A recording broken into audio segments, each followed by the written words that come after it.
Hello and welcome to SPM IS Academy. Today we will analyze the Assam Tribune newspaper of 16th April 2020. Please note you can download the PDF version of today's newspaper analysis by clicking the link given in the comment section. You can download the PDF version of March 2020 magazine from our website spmisacademy.com. You can also log on to our online portal online.spmisacademy.com to access to some of our freely available video lectures and test papers in line with UPSC and APSC prelims exam. This is the list of the topics that we will cover from today's newspaper. And the first article is taken from editorial segment. It is about USA halting WHO funding. This topic is important from our syllabus paper 3 international relations point of view, especially from the subtopic important international institutions, agencies and their structure point of view. So this article talks about doubt on the credibility of WHO World health Organization. हाल फिलहाल में इससे related कई सारे article हमने cover किए हैं where we have seen that WHO has attracted a lot of criticism from many world countries because of its failure in curbing the spread of COVID-19 pandemic. Japan के deputy prime minister ने तो इसको Chinese health organization कह दिया because it is believed कि WHO worked on behest of China and that is why it did not give right information to the world countries about corona virus. China ने बहुत हद तक corona virus से related information छुपाए हैं और उसमें WHO ने उसकी मदद की है और उस कारण से because of this lack of transparency about corona virus this coronavirus has taken such a grave form of pandemic, and that is why USA and Japan are severely criticizing WHO. And now US President Donald Trump has announced that USA will freeze all the funds that comes from USA to WHO. ये funding वापस से start की जा सकती है after 2 to 3 months जब एक बार investigation पूरी हो जाए about role of WHO in suppressing the information related to corona virus. ऐसा कहा है US प्रेसिडेंट डोनाल्ड ट्रंप ने. अब एक प्रॉपर इन्वेस्टिगेशन होगी, उसकी प्रॉपर रिपोर्ट पब्लिश होगी कि क्या चाइना के क्या रोल रहे हैं, क्या WHO का रोल रहा है, how they have failed, a proper accountability will be established and then only fund will be released for WHO. ऐसा कहा है US प्रेसिडेंट डोनाल्ड ट्रंप ने. एक बार WHO के बारे में ब्रीफली देख लेते हैं. WHO is a United Nations specialized agency that was founded in 1948. India was one of its founding member.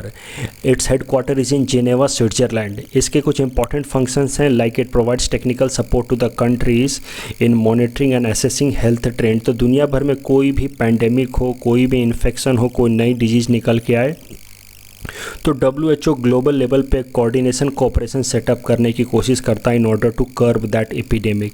It also promotes health related research and it also sets up international standards with respect to health practices कि क्या क्या हमें standard practices अपनानी चाहिए in order to avoid any sort of epidemic outbreak. तो ये सब कुछ बेसिक ऑब्जेक्टिव्स हैं वर्ल्ड हेल्थ ऑर्गेनाइजेशन के. अब ज़रा और देखते हैं हाउ WHO फंक्शंस, उसके कैसे फंड्स अलॉट होते हैं, कैसे उसके डिसीजन लिए जाते हैं. तो हर साल WHO की एक एनुअल मीटिंग होती है और उस मीटिंग को कहा जाता है world health assembly. And the World Health Assembly is attended by delegates from all member countries of the world. तो लगभग दुनिया के सारे ही कंट्रीज WHO के मेंबर हैं और सारे मेंबर कंट्रीज से डेलीगेट्स जाते हैं जो वर्ल्ड हेल्थ असेंबली का में पार्ट लेते हैं. और वर्ल्ड हेल्थ असेंबली के मेन 3 ऑब्जेक्टिव हैं. Decide the future programmes that has to be taken by WHO, budget allocation to different future projects that is to be taken by WHO, and World Health Assembly also makes appointment of Director General of WHO. तो इस point से हमें एक बात तो ज़रूर समझ आएगी कि WHO बहुत हद तक डेमोक्रेटिक तरीके से फंक्शन करता है और इस कारण से WHO को ब्लेम करना that WHO has failed and it is being acting on behest of China ये बहुत हद तक अनजस्टिफाइड भी है क्योंकि WHO के जो डायरेक्टर हैं he is appointed by world health assembly, और वर्ल्ड हेल्थ असेंबली में तो सारे ही दुनिया के मेंबर डेलीगेट जाते हैं। तो किसी एक पर्टिकुलर पर्सन को कंडेम करना, अक्यूज़ करना इज़ नॉन जस्टिफाइबल। अब जरा देखते हैं फंडिंग पैटर्न ऑफ WHO। तो WHO की फंडिंग कहाँ कहाँ से आती है? तो दुनिया भर के जो मेंबर कंट्रीज़ हैं, वर्ल्ड कंट्रीज़ हैं, वो फंड देते हैं WHO को। उसके अलावा कई सारे इंटरनेशनल NGOs हैं, वो फंड देते हैं WHO को।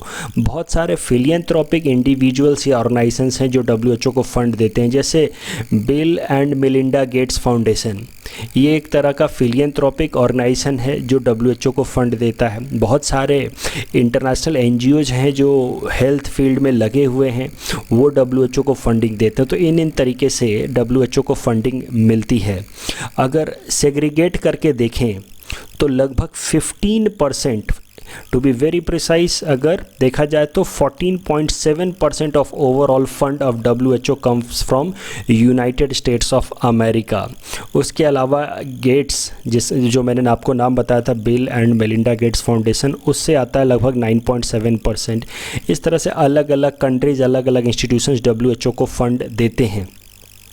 अगर सिर्फ वर्ल्ड कंट्रीज़ की बात की जाए कि अगर इंटरनेशनल NGOs और फिलियंथ्रोपिक ऑर्गेनाइजेशंस और इंडिविजुअल्स को हटा दिया जाए, सिर्फ कंट्रीज़ की बात की जाए, तो ओवरऑल जो भी WHO को फंड आता है उसका लगभग 35.4% फंड जो आता है वो मेंबर कंट्रीज़ से आता है। और मेंबर कंट्रीज़ के अंदर अगर फंडिंग देखा जाए तो सबसे ज़्यादा funding United states of America करता है। तो ओवरऑल अगर मान लिया जाए, देखा जाए तो USA is the entity that gives maximum fund to WHO, either as a country और as a part of member country of the world. दोनों ही ऑब्जेक्टिव से देखा जाए अगर, तो we will find that USA gives maximum fund to WHO। But एक बात आपको ध्यान रखनी है कि no country is bound to give fund to WHO। जो कंट्री जितना फंड देना चाहे वो दे सकती है। It's not an obligation on any country to make certain amount of contribution towards WHO। It's merely an prerogative of any member country to give whatever fund they want to, and any time they can also freeze the fund that they release for WHO। और इसी कारण से USA ने अभी के लिए WHO को जो वो फंड रिलीज़ करता है उसको फ्रीज कर दिया है। सो कोई भी लीगल ऑब्लिगेशन नहीं है और इस कारण से कोई भी कंट्री जब चाहे जितना कंट्रीब्यूशन मेक कर सकता है, जब चाहे उस कंट्रीब्यूशन को फ्रीज कर सकता है। अगर इंडिया के कंट्रीब्यूशन की बात की जाए तो ओवरऑल जो WHO को फंडिंग आती है उसका लगभग 0.48% इंडिया कंट्रीब्यूट करता है टुवर्ड्स द WHO फंडिंग। और अगर सिर्फ कंट्रीज़ की बात की जाए तो सिर्फ कंट्रीज़ के फंडिंग में जितना फंड जाता है WHO को, उसका लगभग 1% इंडिया फंड करता है WHO को। कुछ इम्पॉर्टेंट प्रोजेक्ट्स जो WHO ने लिए हैं, किन किन डायरेक्शंस में WHO पैसे खर्च करता है उसको भी ज़रा देखते हैं।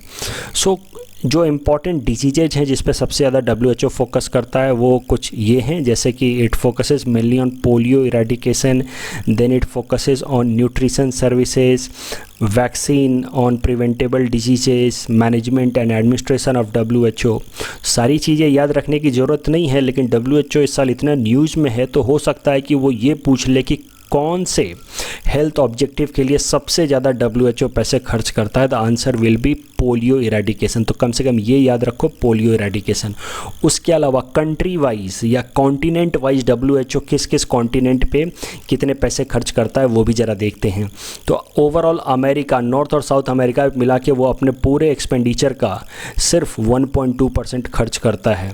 यूरोप पे 6.5% खर्च करता है, south and south east Asia पे 7.4% खर्च करता है, ईस्ट मेडिटेरियन रीजन पर 27.3% खर्च करता है। अगेन सब याद मत रखो, कम से कम आप ये याद रखो कि जो भी एक्सपेंडिचर्स हैं, जो भी प्रोजेक्ट्स जो फंड किए जाते हैं WHO द्वारा रिगार्डिंग हेल्थ फैसिलिटीज़, उसका सबसे ज़्यादा शेयर जो है वो अफ्रीकन कंट्रीज़ को जाता है। So about 32.4% of funding released by WHO goes for African countries. तो ये दो पॉइंट आप याद रखना।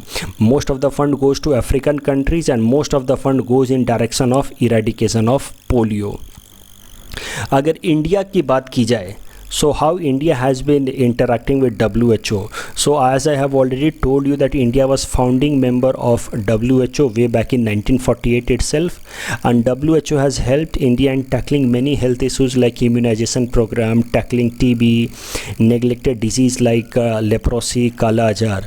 WHO has also been helping India in tackling non-communicable diseases like hypertension, diabetes, or it is helping us in curbing the problems like antimicrobial resistance, mental health issues. लेकिन ये जो corona virus के spread से related जो failure का question है on WHO, उस पर इंडिया भी काफ़ी कॉशस अप्रोच ले रहा है. इंडिया ने ऑफिशियली एक स्टेटमेंट रिलीज़ किया है that India for the time being is focusing on curbing कोविड-19. अभी के लिए India has shrugged off from making any accusation on WHO. लेकिन इंडिया ने साथ ही साथ ये भी कहा है that once this crisis is over then India will look forward to fix the accountability of corona virus. तो साफ शब्दों में अगर कहा जाए तो इंडिया ने कहा है कि अभी के लिए तो वो कोरोना वायरस को कर्ब करने पे, रिस्ट्रिक्ट करने पे फोकस कर रहा है, but in future India will also take up this matter regarding failure of WHO and its role regarding suppression of informations and whether it has helped China in doing that. तो ये सारी चीज़ें accountability fix करने पे India भी interested है, but only when the crisis of corona virus is over. The next article is taken from national segment. It is about monsoon. So India to receive normal monsoon forecast IMD, Indian Meteorological Department. This topic is important from our syllabus paper 2 geography point of view. Salient features of India's physical geography. सो पहले ज़रा news समझते हैं ये क्या है. Indian meteorological department ने कहा है कि इंडिया के अंदर इस साल जो मानसून की बारिश है वो नॉर्मल होने वाली है. मानसून की जो बारिश है वो ओवरऑल नॉर्मल होगी, लेकिन specially in the month of August and September monsoonal rainfall will be above normal, यानी कि अगस्त और सितंबर में बारिश थोड़ी नॉर्मल से ज़्यादा होगी. The estimation of normal monsoon by IMD is on the basis of no El Nino effect. तो IMD ने कहा है कि इस साल El Nino effect नहीं देखा जाएगा, El Nino effect का कोई इम्पैक्ट नहीं होगा, and that is why इस साल मानसून नॉर्मल होने वाला है. आपने अपने बेसिक ज्योग्राफी क्लास में ज़रूर पढ़ रखा होगा कि जब जब El Nino effect आता है तो हमारे देश में मानसून वीक हो जाता है, मानसूनल रेनफॉल कम होते हैं. यहाँ भी मैंने एक्सप्लेन करके रखा है. El Nino is associated with warm temperatures over parts of the Pacific ocean. इसको ज़रा डिटेल में देखेंगे एल नीनो इफेक्ट है क्या, बट एटलीस्ट आई होप आप इतना ज़रूर पढ़ रखा होगा that El Nino effect suppresses the quantum of monsoonal rainfall in India. एक बात जो आपको और फैक्चुअल डिटेल्स याद रखने हैं, आपके आंसर राइटिंग में आपको हेल्प करेगा कि on an average India receives an annual rainfall of about 119 centimetre. ये हमारा एवरेज रेनफॉल है, पूरे साल भर में हम लोग 119 सेंटीमीटर का रेनफॉल रिसीव करते हैं.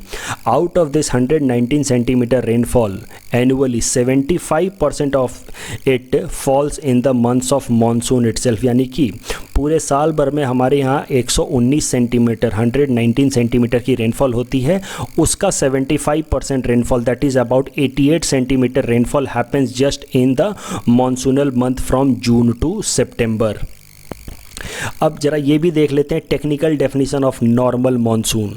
तो जैसा कि मैंने आपको कहा कि नॉर्मल मानसून का एवरेज रेनफॉल है अबाउट 88 सेंटीमीटर, और अगर 88 सेंटीमीटर से का 96% टू 104% तक रेनफॉल किसी साल होता है अगर, तो हम कहेंगे कि मानसून उस साल नॉर्मल रहा है. अगर 96% से कम हो ऑफ 88 तो हम कहेंगे कि monsoon has been below normal. अगर 88 का 104% से ज़्यादा मानसूनल रेनफॉल हो जाए then we say that monsoon in this particular year has been above normal. So 88 is the average standard monsoonal rainfall, और 96% to 104% of 88 is considered to be normal monsoon. Anything beyond that is known as abnormal. 104 से ज़्यादा above normal, 96% से कम then below normal. अब ज़रा ये बात भी समझते हैं, अक्सर मैंने स्टूडेंट्स को देखा है that they are not able to understand कि आखिर ये रेनफॉल सेंटीमीटर में कैसे मेजर होता है.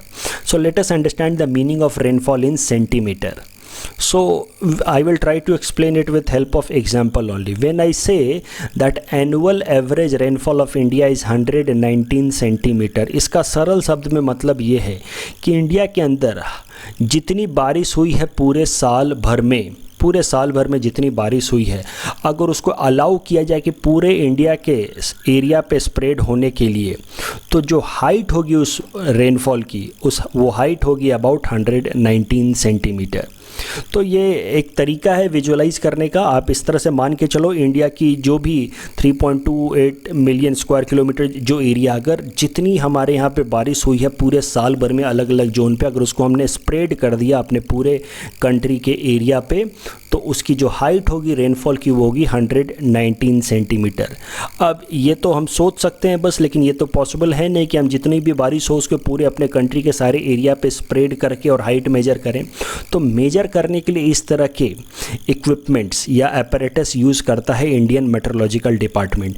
इंडिया के अलग अलग सेंटर्स पे, अलग अलग जगहों पे इस तरह का छोटा छोटा इक्विपमेंट वो इंस्टॉल करके रखते हैं, और जब भी बारिश होती है तो वो एक रीडिंग नोट कर लेते हैं कि इतनी सेंटीमीटर की बारिश इस जोन में हो गई है, और इस तरीके से वो ऑन एन एवरेज एक्स्ट्रापोलेट करके वो अंदाज़ा लगाते हैं कि किसी साल में कितनी बारिश हुई है इन आवर कंट्री इंडिया. अब जैसा कि मैंने आपको बताया था that El Nino effect is not seen this year and that is Y rainfall will be strong and normal in this particular year 2020. तो एक बार ज़रा एल नीनो इफेक्ट की भी बात कर लेते हैं. जिन लोगों ने भी बेसिक ज्योग्राफी पढ़ रखा होगा, आपने एल नीनो का मैकेनिज़्म ज़रूर पढ़ रखा होगा. एक बार उसको रिवाइज कर लेते हैं यहाँ पे. सो देखो, ये है हमारा south Pacific ocean between Australia and south America. और आपको पता है कि इस जोन में एक तरह की विंड बहती है जिसको हम कहते हैं ट्रेड विंड्स, और ट्रेड विंड्स की जो डायरेक्शन होती है that is from east to west, इस डायरेक्शन में, जैसा कि आप देख सकते हैं. और ये थोड़ा सा क्लॉकवाइज रोटेट हो रहा है in northern hemisphere because of Coriolis force, और सदर्न हेमिस्फीयर में एंटी क्लॉकवाइज रोटेट हो रहा है बिकॉज ऑफ कोरियोलिस फोर्स.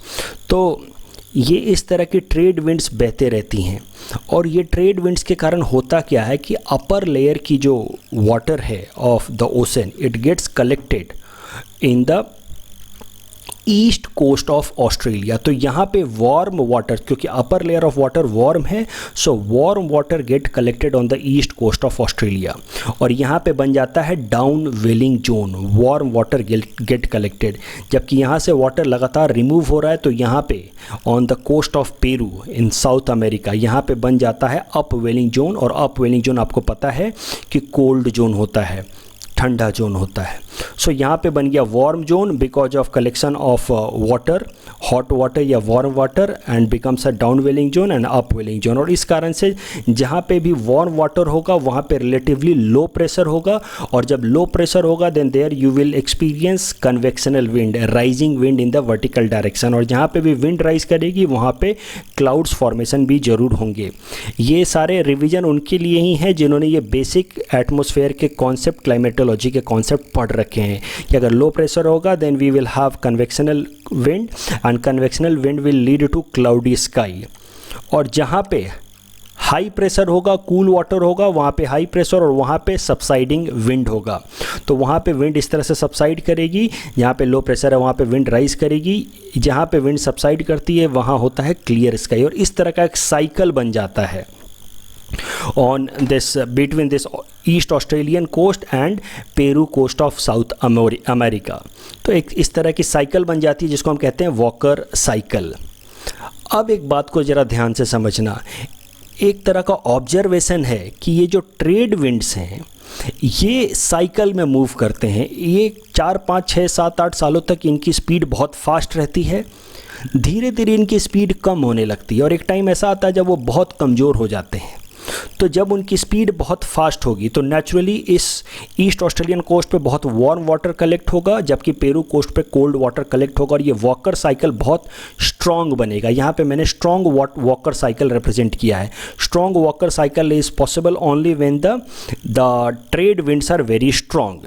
लेकिन हर एक 5, 6, 7, 8, 10 सालों पे, इट्स नॉट फिक्स, लेकिन कुछ सालों पे कभी ऐसा होता है कि 1 या 2 सालों के लिए ट्रेड विंड्स की स्पीड बहुत कम हो जाती है, और जब इनकी स्पीड बहुत कम हो जाती है जिस साल, तो नेचुरली अब इतना ज़्यादा warm water east coast of Australia पे कलेक्ट नहीं होगा और उतना ही कोल्ड वाटर अब पेरू कोस्ट पे कलेक्ट नहीं होगा।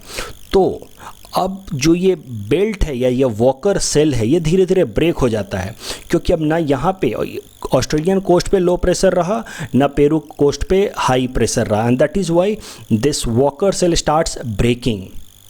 और जब ये वॉकर सेल ब्रेक करने लगता है और ऑस्ट्रेलियन कोस्ट का पानी धीरे धीरे ठंडा होने लगता है रिलेटिवली, और पेरू कोस्ट का पानी धीरे धीरे गर्म होने लगता है रिलेटिवली, तो उस साल को हम कहते हैं El Nino year. And L Nino year is based mainly on the weakening of the trade winds. तो ट्रेड विंड कमज़ोर होंगे तो वॉकर सेल भी ब्रेक हो जाएगा, ऑस्ट्रेलियन कोस्ट का पानी ठंडा हो जाएगा और पेरू कोस्ट का पानी रिलेटिवली गर्म हो जाएगा, वॉकर सेल ब्रेक हो जाएगा। तो as I told you, this trade wind becomes weak and now this Australian water becomes cooler, Peru coast becomes warmer. और जब पेरू कोस्ट वार्म होता है तो उसी को हम कहते हैं एल नीनो। टेक्निकली इसको डिफाइन किया गया कि when average temperature of Peru coast rises by 0.5 degree Celsius then we call that it is an El Nino year. तो जब भी उसका जो भी एवरेज टेम्परेचर है उससे किसी एक साल टेम्परेचर 0.5 डिग्री सेल्सियस ज़्यादा हो जाए, then that year is known as El Nino year. और जब भी एल नीनो ईयर होगी तो इस तरह का ऑब्जर्वेशन होता है पूरे दुनिया भर में। जिस साल एल नीनो होगा उस साल इंडिया में या ऑस्ट्रेलियन रीजन में ड्रॉट पाया जाएगा। There will be forest fire also in Australia and in some region of India. There will be flood in Peru region, west coast of South America, and also the fishing potential will also decrease। Fishing potential क्यों decrease होता है वो भी briefly ज़रा देख लो। जब एक बार ये ट्रेड विंड्स कमज़ोर हो जाएंगी तो नेचुरली ये अब अप वेलिंग जोन नहीं बचेगा on the Peru coast of South America, और जब ये अप वेलिंग जोन नहीं बचेगा तो नीचे के न्यूट्रिएंट्स ऊपर आराम से नहीं आएंगे, और जब नीचे के न्यूट्रिएंट्स ऊपर आराम से नहीं आएंगे then this zone will no longer remain a good fishing ground. So the fishing potential is directly related with the upwelling potential, और जब अप वेलिंग जोन ही नहीं रहेगा तो फिशिंग पोटेंशियल भी कम हो जाएगा। The next article is taken from economy segment and it is about wholesale price indexed inflation. As you can read, it has come to 4-month low. So inflation rate in the month of March 2020 was 1%, while wholesale price index was 121.1. सो इसका मतलब समझेंगे कि wholesale price index 121.1 क्या है और inflation rate 1%, इसका मतलब क्या है।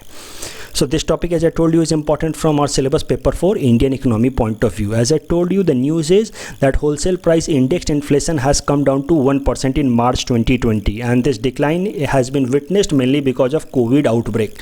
तो मार्केट में डिमांड नहीं है तो नेचुरली इन्फ्लेशन तो नीचे जाना ही जाना है, and this is lowest in last 4 months.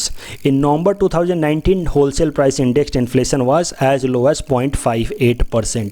तो उससे तो इस महीने थोड़ा सा ज़्यादा ही है। ये ट्रेंड थोड़ा बहुत हमें ध्यान में रखना चाहिए, क्योंकि कभी कभार यूपीएससी प्रीलिम्स में इससे रिलेटेड भी सवाल वो पूछ लेते हैं। वो ये भी बोल सकते हैं कि मार्च 2020 में जब कोरोना वायरस आउटब्रेक हुआ तो पिछले एक साल में सबसे लो इन्फ्लेशन रजिस्टर किया गया। That statement will be wrong.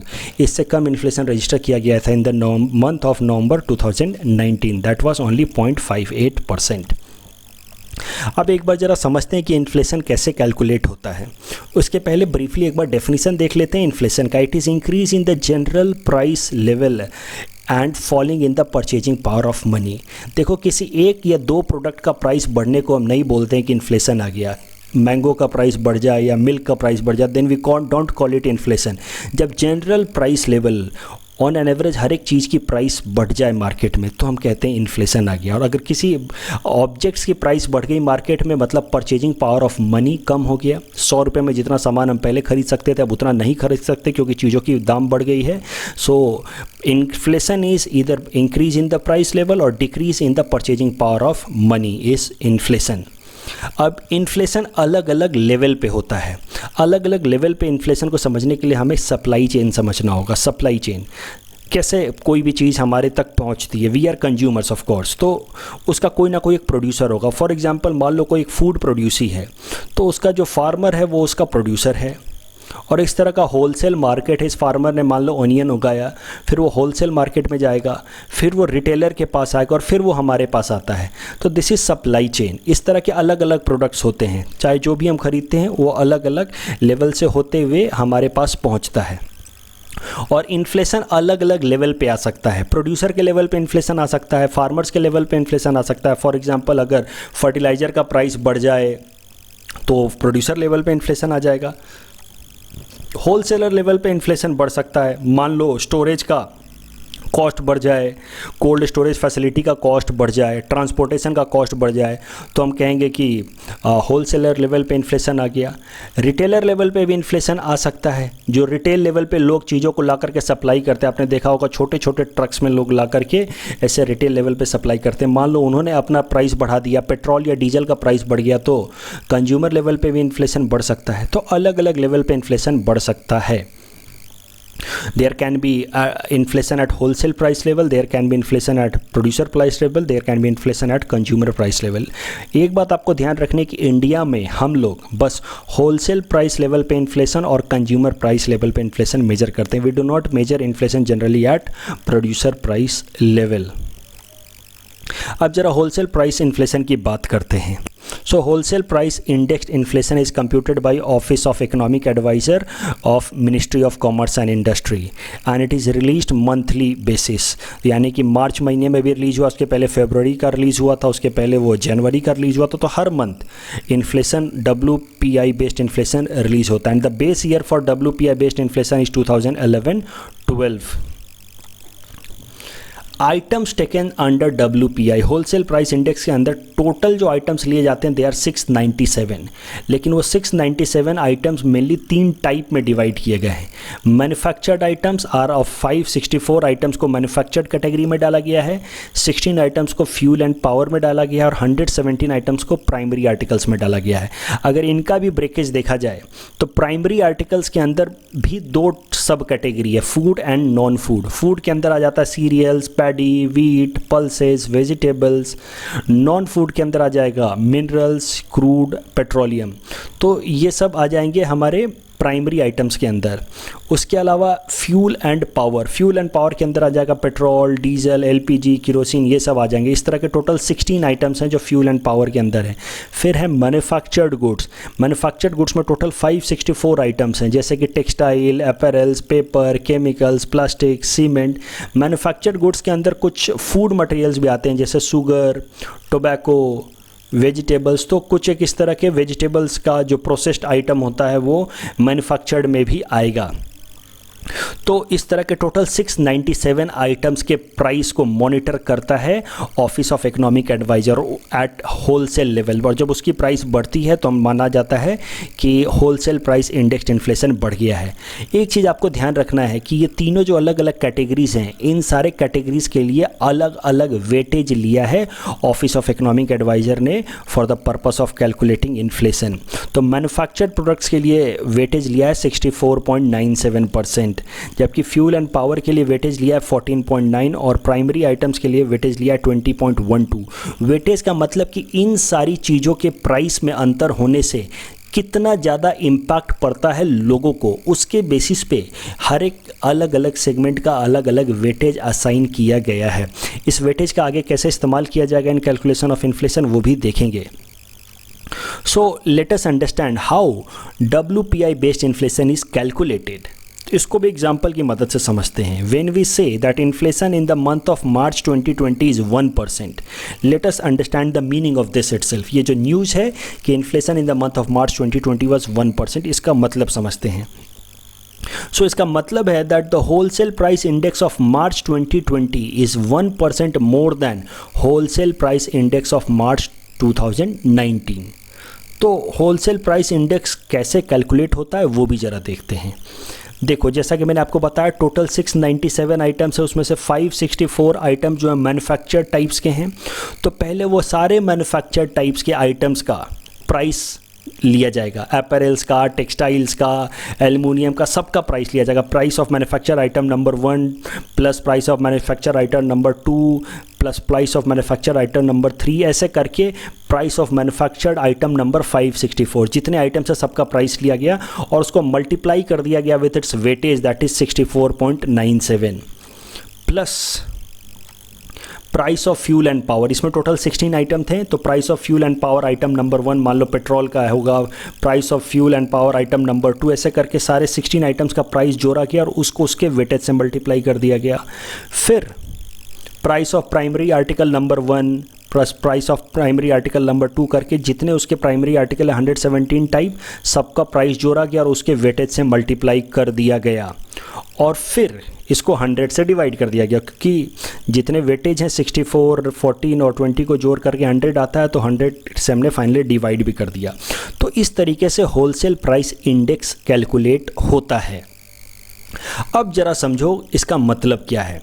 तो हर एक इस तरह के आइटम का प्राइस लिया गया इन द ईयर 2011-12 जो हमारा बेस ईयर था, और हर एक आइटम का प्राइस लेकर के इस तरीके से होलसेल प्राइस इंडेक्स निकाला गया फॉर द बेस ईयर और उसको इंडेक्स कर दिया गया 100 पे। तो मान लो कि 2011-12 जो बेस ईयर, उसमें इन सारी चीज़ों का प्राइस उसके वेटेज से मल्टीप्लाई करके और फिर 100 से डिवाइड करके जो हमारा होलसेल ओवरऑल वैल्यू आया था वो आ गया मान लो 5 लाख।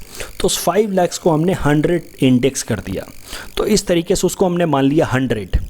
तो अब मार्च 2019 में फिर से इसी तरीके से सारे आइटम्स का प्राइस प्लस उसके मल्टीप्लाइड बाय देयर वेटेज किया जाएगा और फिर अगर 2011-12 के बेस ईयर में if that was index to 100 तो 2019 मार्च में वो कितना होगा वो कैलकुलेट किया जाएगा। और वैसे ही 2020 मार्च में वो इंडेक्स्ड वैल्यू कितनी होगी, if it is index to 100 तो वो कितना आएगा उसको भी कैलकुलेट किया जाएगा। तो इस तरीके से होलसेल प्राइस इंडेक्स कैलकुलेट की जाती है on the basis of base year that is 2011-12। तो बेस ईयर में जो भी प्राइसेस थी उसका जो फाइनल वैल्यू निकल के आया उसको हमने 100 इंडेक्स कर दिया। उसके बाद हर महीने जो भी प्राइस रहती है उसको हम लोग इफ़ बेस ईयर में दैट वाज 100 तो इस मंथ में वो कितना होगा, इस तरीके से हम लोग की वैल्यू हर महीने का निकालते रहते हैं। तो 102, 104 इस तरीके से वो हर महीने फ्लक्चुएट होता रहता है। तो मार्च 2019 में होलसेल प्राइस इंडेक्स वाज 119.9 और मार्च 2020 में होलसेल प्राइस इंडेक्स इज 121.1। यही तो न्यूज़ आर्टिकल था, मैंने आपको बताया था कि wholesale price index in March 2020 is 121.1। तो ये है wholesale price index in March 2020। तो अब इन्फ्लेशन निकालने का मतलब है मार्च 2020 में जो होलसेल प्राइस इंडेक्स है that how much more it is with respect to wholesale price index in March 2019 percentage wise, वही बोला जाता है inflation, wholesale price index inflation. इसको कैलकुलेट करने का तरीका है कि मार्च 2020 में जो भी होलसेल प्राइस इंडेक्स है दैट इज़ 121.1 माइनस मार्च 2019 में जो भी होलसेल प्राइस इंडेक्स है that is 119.9 divided by March 2019 का जो होलसेल प्राइस इंडेक्स है that is 119.9 is equal to 1%। That is why we say कि inflation rate, wholesale price index inflation rate in March 2020 with respect to March 2019 is 1% and wholesale price index overall in March 2020 is 121.1। अगर CPI की बात की जाए तो CPI का calculate करने का तरीका सेम है, जैसे कि होलसेल प्राइस इंडेक्स कैलकुलेट किया जाता है वैसे ही CPI भी कैलकुलेट किया जाता है। उसका भी बेस ईयर 2011-12 है, बेस ईयर के प्राइस को लेकर के 100 से इंडेक्स कर दिया गया है और फिर आगे इंडेक्स निकाला जाता है और इंडेक्स के बेसिस पे पिछले साल के उसी मंथ का जो इंडेक्स होता है उसके बीच का डिफरेंस लेकर के परसेंटेज इन्फ्लेशन निकाल लिया जाता है। लेकिन जो आइटम्स कंसिडर किए गए हैं CPI में वो अलग हैं as compare to wholesale price index.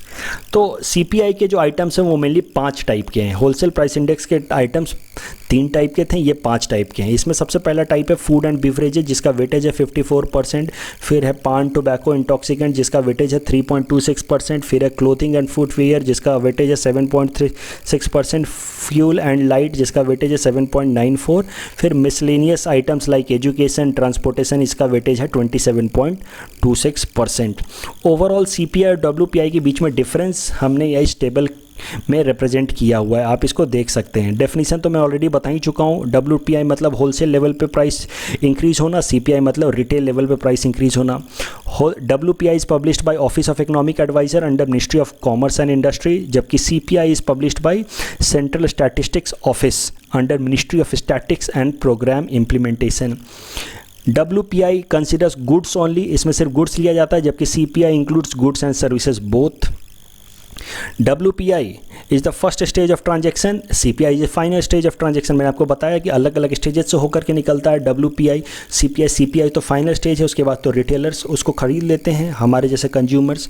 So WPI is the price paid by the manufacturers and the wholesalers, while CPI is the price paid by the consumers. And the base year for WPI is 2011-12, while base year of CPI is 2012. In our segment 400 most probable topics for upcoming UPSC prelims 2020, today we will cover topic number 176 to 180. Topic number 176 is debug Fresno project. So this is project of USA. इसको पहले इसका concept समझ लो। तो USA के इस project में जो Aedes एजिप्टिस mosquitoes होते हैं, जिसके कारण से बहुत सारे डिजीज जैसे जीका या चिकनगुनिया फैलते हैं, वो सारे मॉस्किटोज के अंदर एक पर्टिकुलर तरह का बैक्टीरिया जिसका नाम है वोल्बेसिया बैक्टीरिया डाल दिया जाएगा। और इस बैक्टीरिया के डालने के कारण अब ये एडिस एजिप्टिस मॉस्किटो जब भी किसी फीमेल एडिस एजिप्टिस मॉस्किटो के साथ मेटिंग करेगा, तो जो ऑफ स्प्रिंग्स प्रोड्यूस होंगे, those offsprings will have no ability to spread the viruses like Zika and dengue and chikungunya. तो इस तरीके से ये सारे जो प्रॉब्लम्स हैं जीका, डेंगू या चिकनगुनिया, इसको अवॉइड किया जा सकता है। अब इसको ज़रा पढ़ते हैं। So under debug Fresno the male Aedes aegypti mosquito carrying Wolbachia is released into environment to shrink the number of disease carrying Aedes aegypti mosquito. The Aedes aegypti is responsible for spreading chikungunya, dengue and Zika. The approach adopted is known as sterile insect technique. Releases male Aedes aegypti mosquito made effectively sterile by carrying Wolbachia, a bacterium used to sterilize mosquito. तो ये mosquito जो हैं, एक बार उनके अंदर वोल्बेसिया डाल दिया गया तो ये आगे कभी रिप्रोड्यूस कर ही नहीं पाएंगे और इस कारण से आगे मॉस्किटोस प्रोड्यूस ही नहीं होंगे। तो एक तरह का स्टेरिलाइजेशन टेक्निक है वोल्बेसिया बैक्टीरियम डालने से। And this debug Fresno is USA's largest release of male mosquito carrying Wolbachia. We have given you a practice question with respect to this topic. You can attempt this.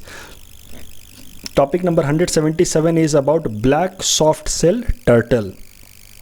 This black soft shell turtle is previously placed in a species of freshwater turtle found in India, especially in the state of Assam and Bangladesh, that is in the province of Chittagong and Sylhet. इसका IUCN status अगर देखा जाए then it is extinct in wild. ये topic UPSC के अलावा APSC point of view से भी important है, क्योंकि ये जो ब्लैक सॉफ्ट शेल टर्टल है ये सिर्फ असम के अंदर ही पाया जाता है। And we have given you a practice question with respect to this topic. Topic number 178 is about ambergris. Ambergris is formed from an intestinal secretion of sperm whale. It is highly valued by perfumers as a fixative that allows the scent to last much longer. You can attempt this question on the basis of this topic. Topic number 179 is about important festivals of northeastern India. Solung festival is popular agricultural festival celebrated by the Adi tribe of Arunachal. River Siseri, also known as Sisar in the Adi language, flows through Arunachal Pradesh, while Chapchar Koot is the festival of Mizoram. Topic number 180 is about Hershey-Chase experiments. This Hershey-Chase experiment were a series of experiments conducted in 1952 by Alfred Hershey and Martha Chase that helped to confirm that DNA is a genetic material. We have given you a practice question with respect to this topic. You can attempt this. This is the answer of question number 171 to 175 that we had given in our last newspaper analysis. Today we have given you question number 176 to 180. You can attempt those questions and you can give your answer in the comment section. We will be sharing these answers of these questions in tomorrow's newspaper analysis. That's all from our side for today. Thanks for watching.